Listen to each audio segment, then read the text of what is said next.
The Golvani research vessel Eternal. Chorus had been drifting through the outer reaches of known space for nearly 300 cycles. It was a beautiful ship, built with flowing curves and elegant designs that reflected the peaceful nature of its creators. The Golvani were a species that valued harmony above all else. They had long blue-gray skin, 4 golden eyes, and bodies that moved with grace and patience. They had spent centuries mapping the galaxy, cataloging every star, every planet, and every species they encountered. They believed they knew everything there was to know about the universe. They were wrong. Ambassador Velthari stood on the observation deck of the Eternal Chorus, watching the swirling colors of a distant nebula. He was old by Golvani standards, having served the Galactic Council for more than 200 cycles. He had seen many things in his long life. He had witnessed the rise and fall of empires. He had watched young species take their first steps into the stars. He had helped negotiate peace treaties that ended wars lasting generations. But nothing in all his years of experience had prepared him for what was about to happen.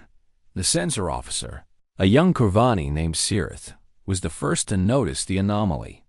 She sat in her station, watching the screens with the careful attention that her training had given her. At first, she thought it was a glitch in the system. The readings made no sense. There was something out there, something big, but it did not match any known vessel in the database. She ran the scan again. The results were the same. Sirith turned to face the ambassador. Her 4 eyes were wide with confusion and a hint of fear. She spoke in a voice that trembled slightly despite her efforts to remain calm. She told him that they were detecting an unknown vessel approaching from the uncharted sector. She said that it did not match any known configuration in their entire database. A database that contained information on every spacefaring species in the galaxy. Velthari turned away from the nebula and walked toward the sensor station. His movements were slow and measured, the way they always were. He did not believe in rushing. He had learned long ago that patience was the greatest virtue a diplomat could possess. But as he looked at the sensor readings, he felt something he had not felt in a very long time. He felt uncertainty. He told Sirith that what she was saying was impossible. He reminded her that the Galactic Council had catalogued every spacefaring species in this quadrant. He said there was no one they did not know about. There could be no unknown vessels.sy. A single quotes Ita shook her head slowly. She pointed at the screen and told him that nevertheless, the vessel was real. She said it was heading directly toward them at a speed that was remarkable for its size. She estimated it would reach them within the hour. Velthari stared at the screen for a long moment. The readings showed a vessel of considerable size, larger than most military ships in the Galactic Council fleet. But it was not the size that troubled him. It was the configuration. The power readings were unlike anything he had ever seen. The ship seemed to radiate energy in ways that defied the peaceful principles of galactic engineering. He ordered Sirith to bring up a visual. He wanted to see this impossible ship with his own eyes. The main screen flickered, and then the image appeared. Velthari heard gasps from the crew members around him. He understood why.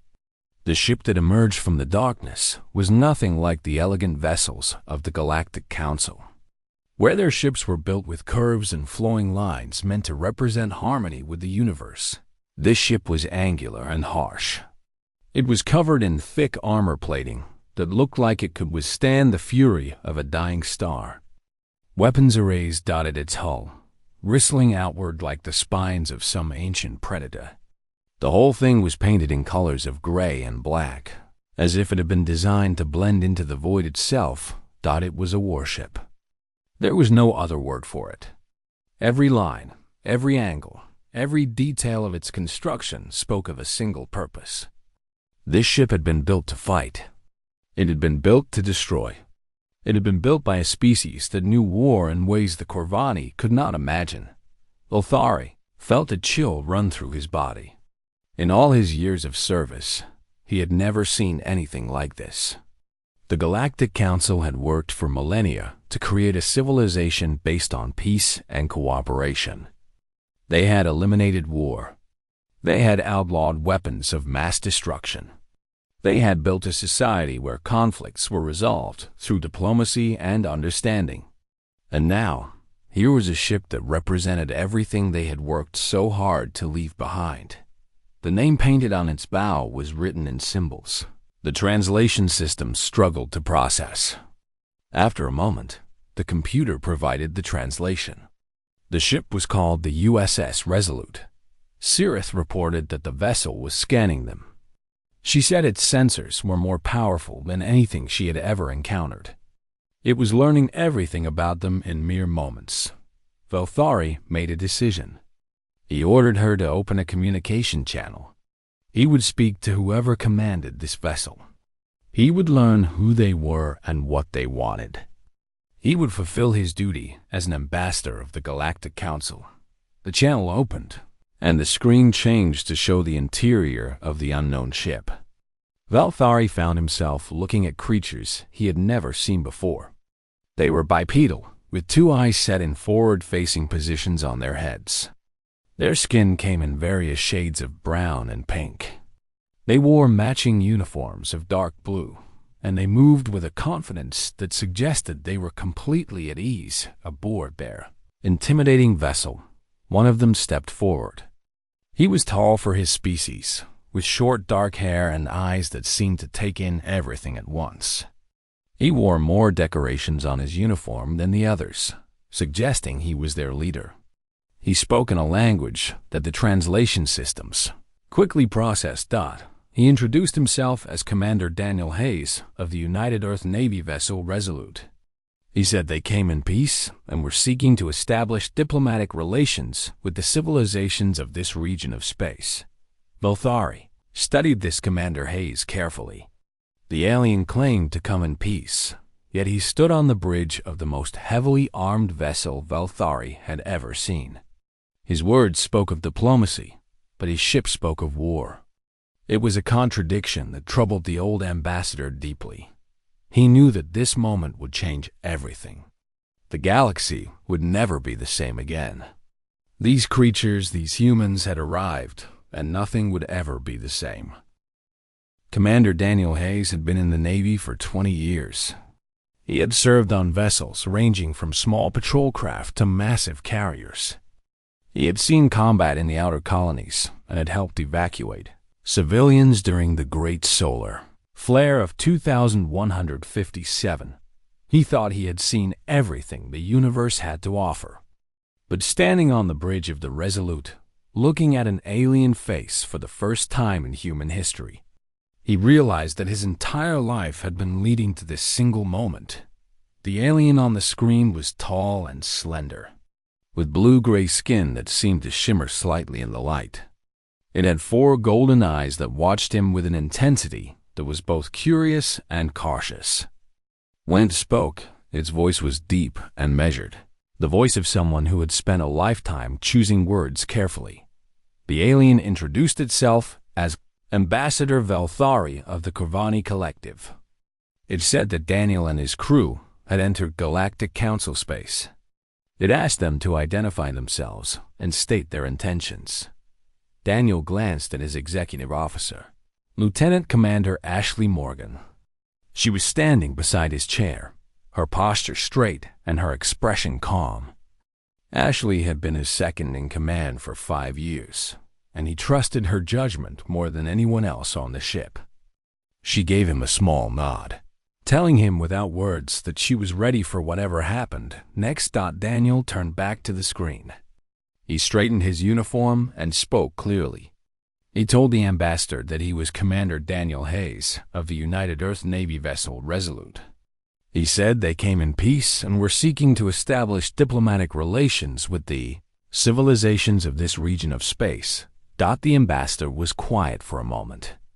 Daniel could see other aliens moving behind him, their 4 eyes fixed on the screen with expressions he could not read.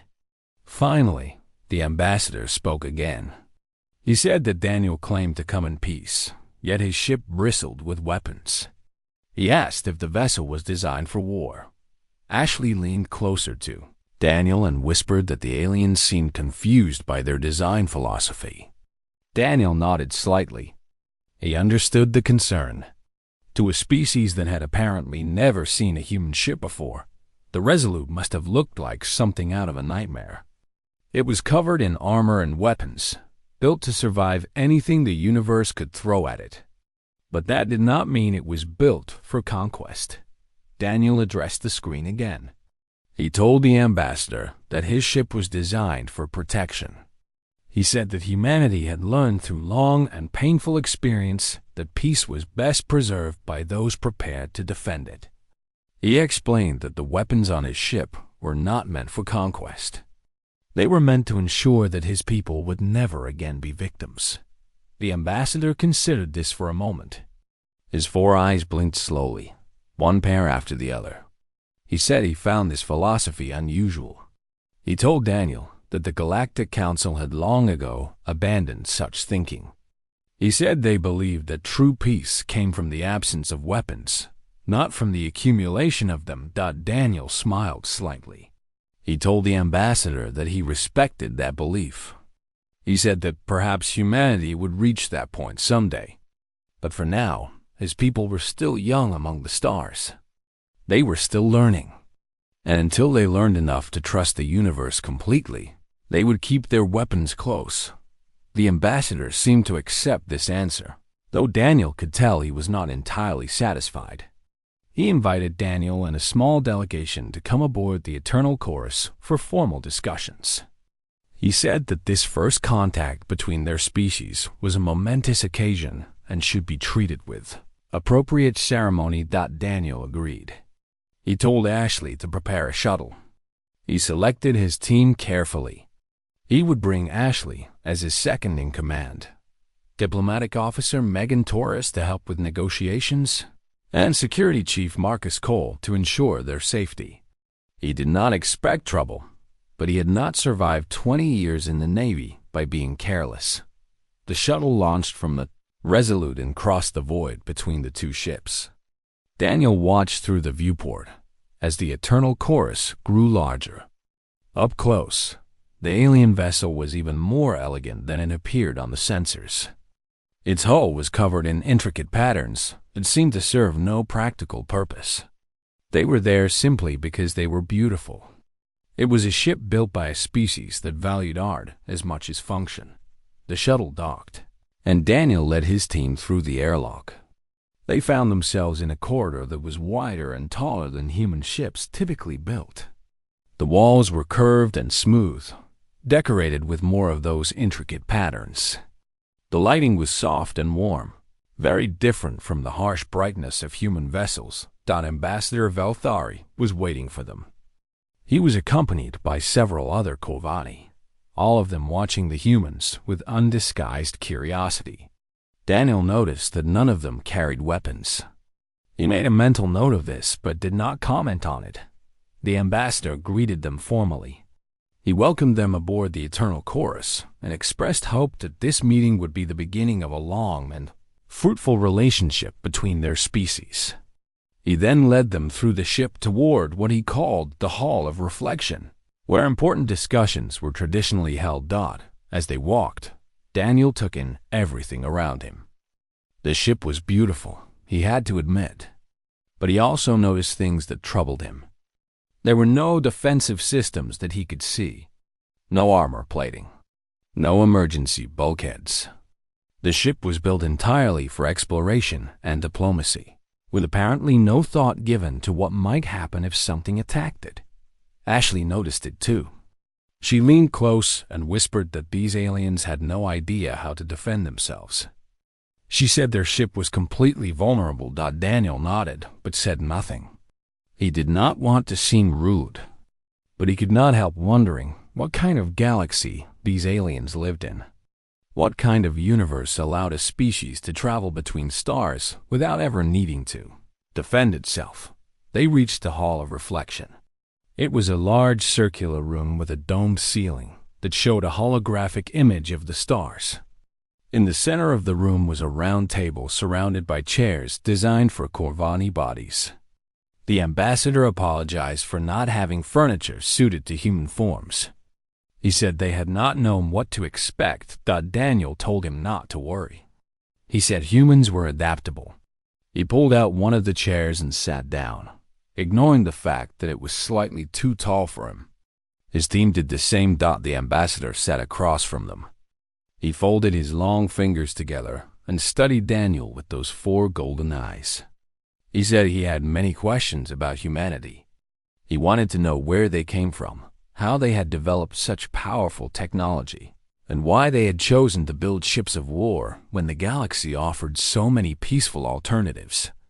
Daniel took a deep breath. This was going to be a long conversation, but he was ready for it. Humanity had waited a long time to meet other intelligent life. Now that the moment had arrived, he intended to make the most of it. The news spread across the galaxy faster than anyone expected. Within hours of the first contact, every member species of the Galactic Council had received reports about the mysterious visitors from the uncharted regions. Within days, the story had become the only thing anyone talked about. A new species had emerged from the darkness. A species that built ships of war. A species that called themselves humans. The Galactic Council had existed for thousands of cycles. It was a union of hundreds of species, all of them committed to the principles of peace and cooperation. Wars had been fought in the distant past, but those days were long gone. The Council had created a civilization where conflicts were resolved through discussion and compromise. Violence was considered primitive, a remnant of less evolved times. The idea that a spacefaring species would still build weapons was almost impossible to understand. And yet, here they were. The humans had arrived, and their ship was the most heavily armed vessel anyone had ever seen. The Council decided to hold an emergency gathering at the Convergence, a massive space station located at the center of the galactic trade routes. It was a neutral ground where species from across the known universe could meet and conduct business. Now it would serve as the location for humanity's formal introduction to galactic society. Commander Daniel Hayes agreed to bring the Resolute to the Convergence. He understood that this was an important moment, not just for his mission, but for all of humanity. How he conducted himself in the coming days would shape how the galaxy viewed his entire species for generations to come. The journey to the Convergence took 3 days. During that time, Daniel and his crew prepared themselves as best they could. Diplomatic officer Megan Torres spent hours studying everything they had learned about the Galactic Council and its member species. She wanted to make sure they did not accidentally offend anyone through ignorance of local customs. Ashley Morgan worked with Security Chief Marcus Cole to establish protocols for the visit. They did not expect trouble, but they wanted to be ready for anything. The Resolute would remain at full combat readiness, just in case. When they finally arrived at the Convergence, Daniel understood why it had been chosen as the meeting place. The station was enormous, larger than any structure humanity had ever built. It hung in space like a great wheel, spinning slowly to generate artificial gravity. Thousands of ships were docked along its outer rim, vessels of every shape and size imaginable. Daniel had never seen so many different designs in one place. The Resolute requested permission to dock and was directed to a berth on the station's outer ring. As they approached, Daniel could see beings of every description watching through the viewports. Word of their arrival had obviously spread. The docking procedure was smooth. The Resolute settled into its berth, and the crew began preparations for departure. Daniel gathered his delegation in the shuttle bay. In addition to Ashley, Megan, and Marcus, he was bringing Dr. Samantha Hayes, the ship's chief medical officer. She was also his younger sister, and he trusted her judgment completely. Samantha gave him a nervous smile as they boarded the shuttle. She said she could not believe this was really happening. She said that her whole life she had dreamed of meeting alien life. Now she was about to walk onto a station filled with hundreds of different species. Daniel put a hand on her shoulder. He told her to stay calm and stay close. He said everything would be fine. The shuttle carried them through the docking tube and into the station proper. When the doors opened, Daniel found himself standing in a corridor that made the eternal chorus look small. The ceiling arched high overhead, covered in lights that simulated a natural sky. Beings of every shape and size moved through the space, going about their business. Most of them stopped to stare as the humans emerged. Daniel led his team forward. He kept his pace steady and his expression neutral. He could feel hundreds of eyes watching him, but he did not let it show on his face.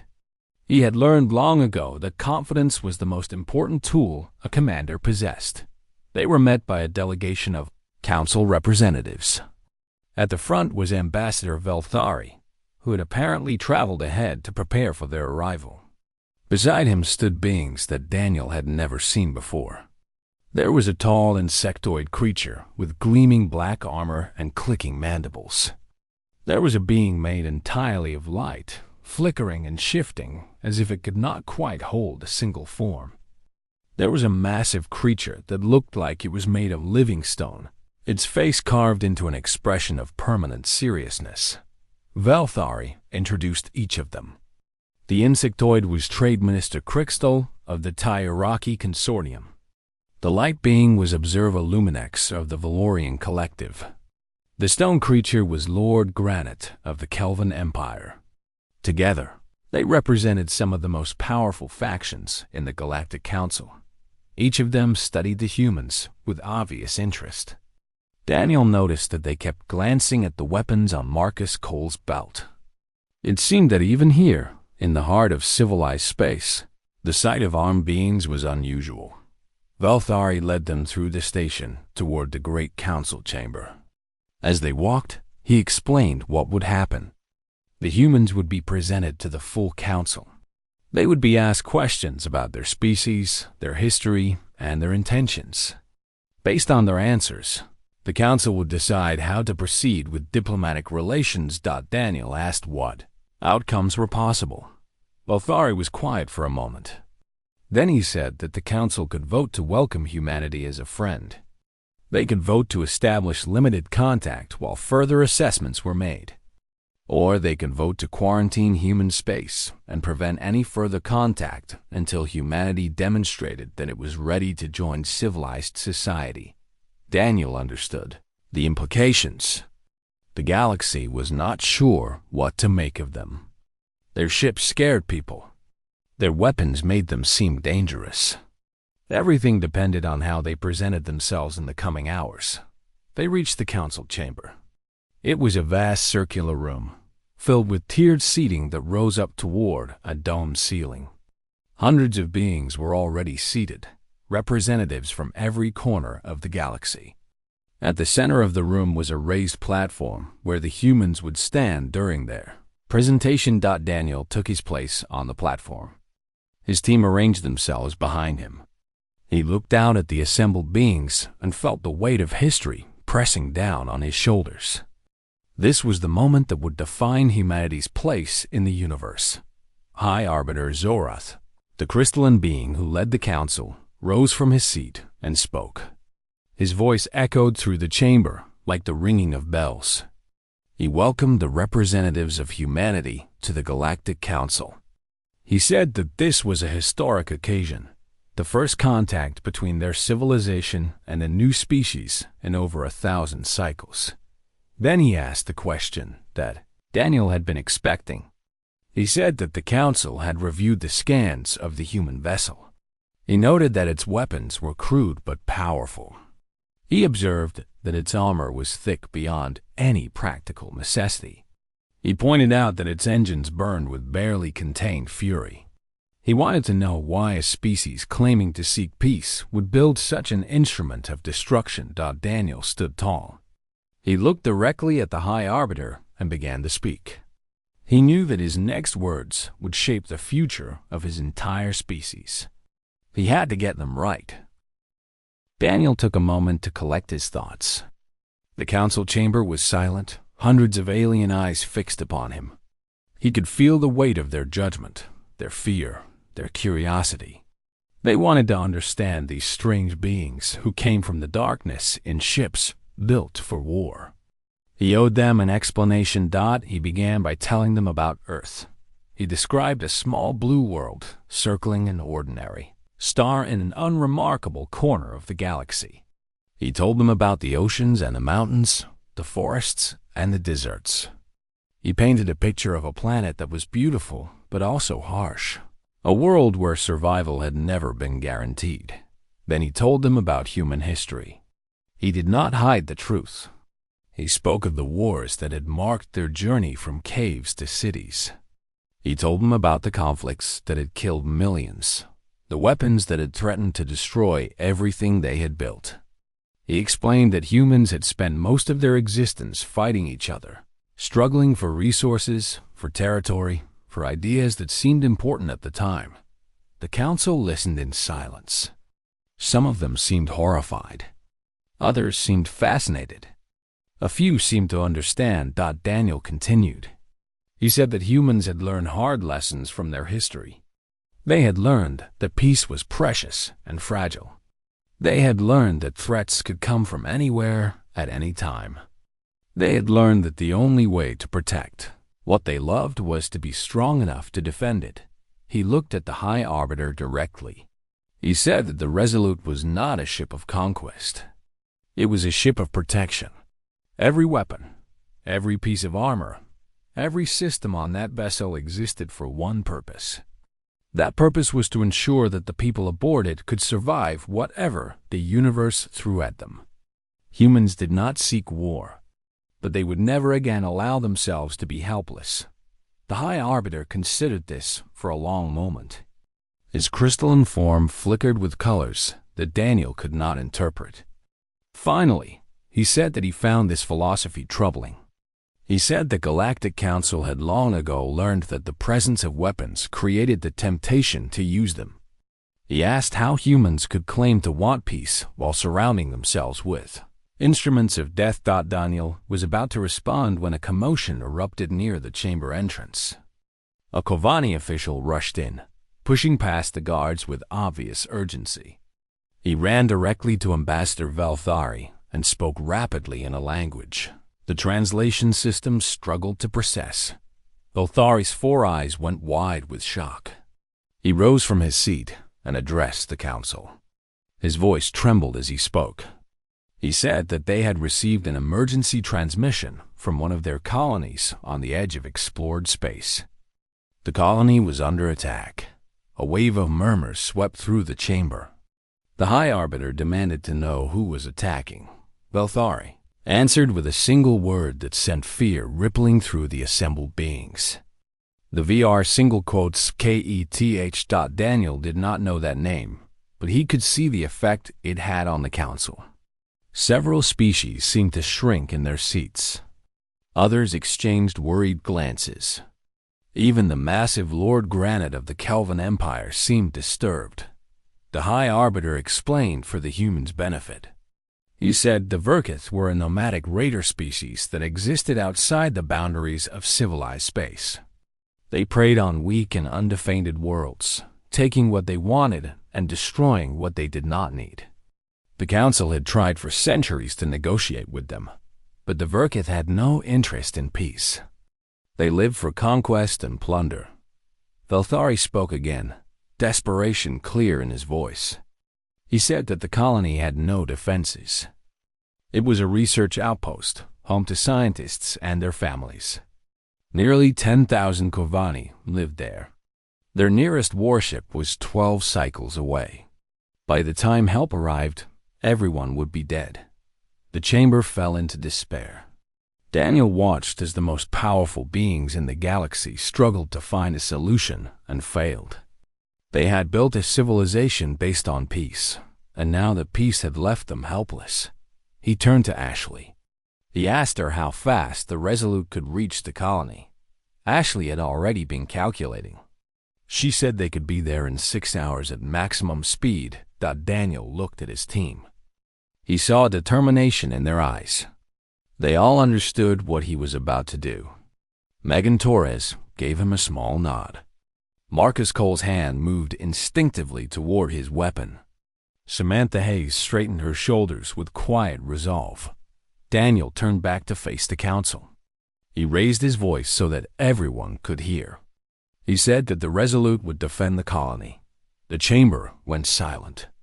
Every eye turned toward the human commander. The High Arbiter's crystalline form flickered rapidly. He asked if Daniel was serious. He pointed out that the humans barely knew the Corvani. He asked why they would risk their ship, their lives, for a species they had only just met. Daniel answered simply. He said that this was what humans did. He said that when innocent people were in danger, humans did not ask whether they knew them or whether helping them was convenient. They acted. They protected. That was who they were. Thalthari stepped forward. His voice was thick with emotion. He said that he did not know how to thank the humans. He said that the Corvani would never forget this kindness. Daniel told him to save the thanks for after the battle. He turned to his team and ordered them back to the shuttle. They had work to do. The humans ran through the station, drawing stares from every being they passed. Word was already spreading about what they intended to do.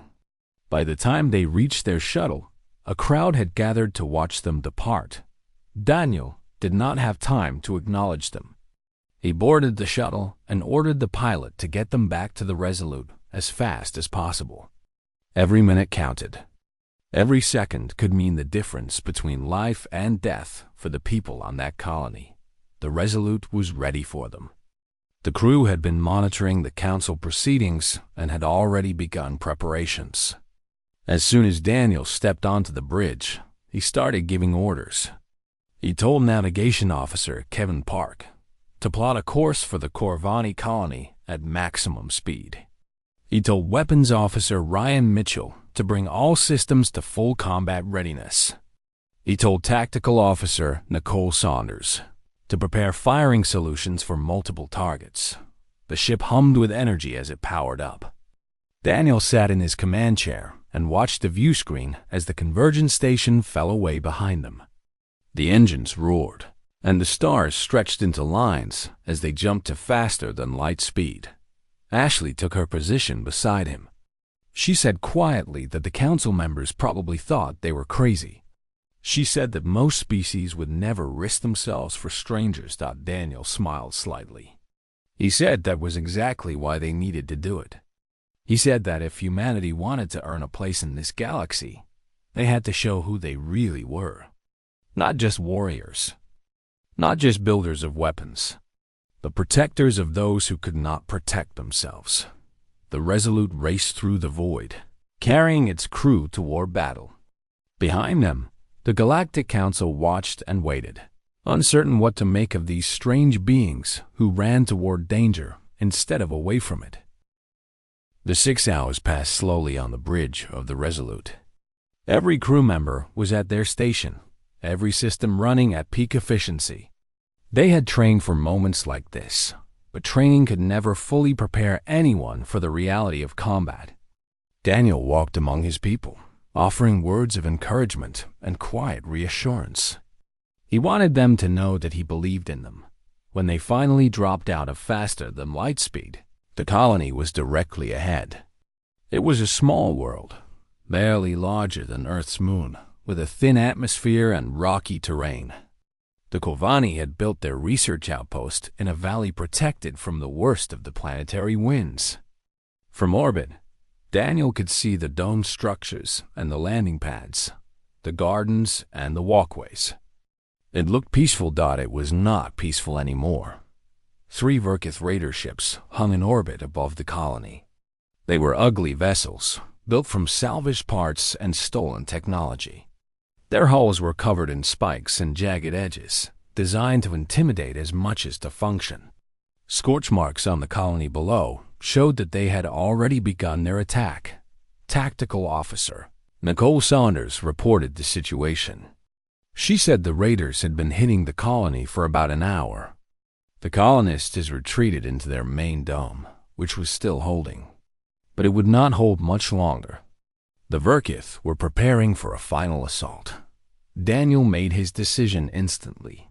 He ordered all hands to battle stations. He told Ryan Mitchell to target the lead raider and fire on his command. The Resolute moved forward like a predator, emerging from the shadows. Its engines burned bright as it accelerated toward the enemy. The railguns along its spine powered up with a low hum that every crew member could feel in their bones. The missile tubes opened, ready to unleash destruction. The Verkith detected them almost immediately. The lead raider turned to face the newcomer, its weapons charging. Its commander was probably wondering who was foolish enough to challenge 3 raiders with a single ship. He would learn the answer soon enough. Daniel gave the order to fire. The Resolute's railgun spoke first. Massive projectiles accelerated to a significant fraction of light speed, crossed the distance between ships in seconds. They struck the lead raider with devastating force, punching through its hull like paper.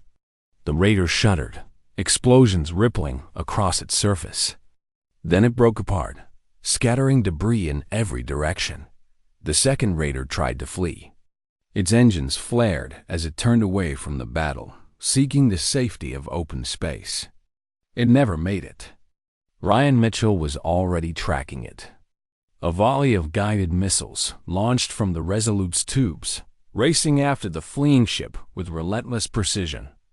They caught it before it could escape, detonating in a chain of explosions that left nothing but wreckage. The third raider chose to fight. It was braver than its companions, or perhaps just more desperate. It turned toward the Resolute and opened fire with everything it had. Energy beams and projectiles rained down on the human vessel, striking its armor with tremendous force. Nicole Saunders reported damage. Minor hull breaches on the outer sections. No casualties. The armor was holding. Daniel ordered return fire. All batteries. The Resolute unleashed everything it had. Railguns and missiles and point defense systems all fired at once, filling the space between ships with death. The third raider never stood a chance.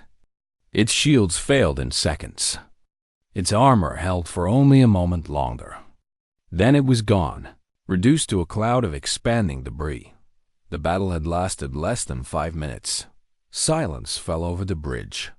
The crew stared at their screens, barely believing what they had just done. 3 enemy ships destroyed with almost no damage to themselves. The weapons that the Galactic Council had feared. So much had just saved 10,000 innocent lives. Ashley was the first to speak. She told Daniel that she was getting communications from the colony. The colonists were asking what happened. They could not believe the raiders were gone. Daniel told her to respond. He said to let them know that help had arrived and that they were safe now. Then he ordered the ship to descend to the surface. There would be survivors who needed medical attention. The Resolute landed outside the main dome. The crew poured out, carrying medical supplies and emergency equipment. Samantha Hayes led the medical teams, directing her people with calm efficiency. They found colonists with injuries, ranging from minor cuts to serious burns. The Verkith attack had been brutal, but it could have been much worse. Daniel walked through the colony, helping where he could. The Kovani colonists watched him with expressions of wonder and gratitude. Many of them had never seen a human before today. Now they were seeing humans save their lives. A young Corvani child approached Daniel. She was small, barely coming up to his waist, with wide golden eyes that looked at him with innocent curiosity. She asked him why he had come to help them. She said her mother had told her that humans were dangerous. Daniel knelt down so that he was at her level. He spoke gently. He told her that sometimes the most dangerous people were also the ones who could protect others. He said that humans had learned to be strong because they wanted to keep others safe. He asked her if she understood. The child nodded slowly. Then she reached out and took his hand. She thanked them for saving her family. Daniel felt something shift inside him. All the debates in the council chamber, all the suspicious looks and worried questions, they all faded away. This was why humans built ships like the Resolute. Not for conquest, not for glory, for moments like this, for the chance to make a difference when it mattered most. Word of what happened spread across the galaxy even faster than news of the first contact.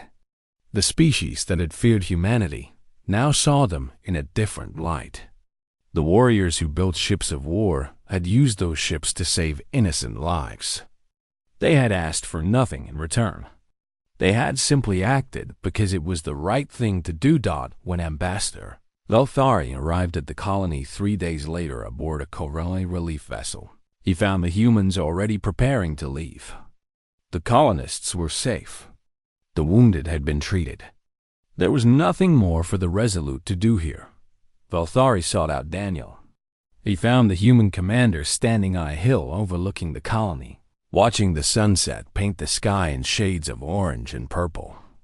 The ambassador approached and stood beside him in silence for a long moment. Finally, Velthari spoke. He said that the Galactic Council had voted. The decision was unanimous. Humanity was being offered full membership in the Council, effective immediately. More than that, the Council was requesting that human ships be allowed to patrol the borders of civilized space, protecting vulnerable colonies from threats like the VR KE to H. Daniel turned to look at the ambassador. He asked if the Council was sure. He reminded Velthari that many of them had been afraid of humans just a few days ago. Velthari smiled, a strange expression on his alien face. He said that fear could transform into respect when given reason. He said that what the humans had done here had changed everything. They had shown the galaxy that strength and compassion were not opposites. They could exist together in the same heart. Daniel nodded slowly. He accepted the Council's offer. He said that humanity would be honored to serve alongside the other species of the galaxy. He promised that wherever there were innocent people in danger, humans would be there to help. The next day, the Resolute departed from the colony. As it rose into the sky, the colonists gathered to watch. Children waved at the ship that had saved them. Parents held each other and smiled through tears of relief. The Corvani would tell stories about this day for generations. On the bridge, Ashley stood beside Daniel as they broke orbit. She said that she thought the Council was starting to understand humans now. Daniel watched the colony shrink in the view screen until it was just a speck against the planet below.